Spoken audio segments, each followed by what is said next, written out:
Dear Han Buell and Un Buell.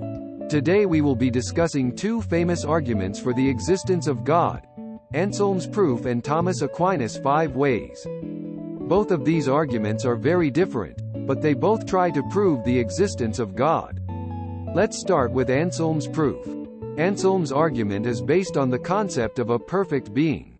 He argues that God is the being than which none greater can be conceived. Anselm argues that if we can conceive of a being like God, then it must exist in reality because it is greater to exist in reality than merely in the mind.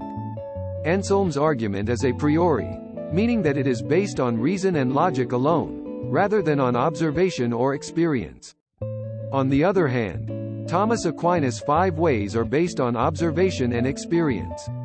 Aquinas starts with the observation that things in the world are in motion. He argues that there must be a first mover who started everything in motion, and that first mover is God.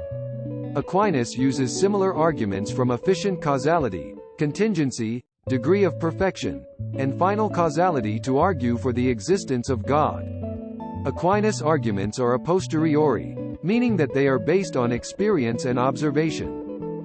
Let me give you an example to illustrate the difference between Anselm's and Aquinas' arguments.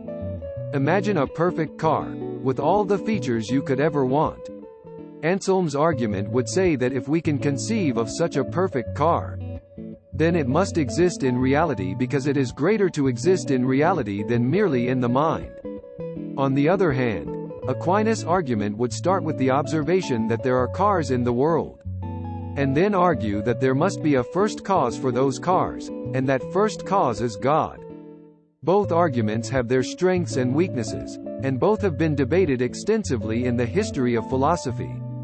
Anselm's argument is more focused on reason and logic, while Aquinas' arguments are based on experience and observation. Ultimately, whether or not these arguments prove the existence of God is a matter of debate. Always be healthy. De Chilius. Next time, we will be discussing Duns Scotus's epistemology.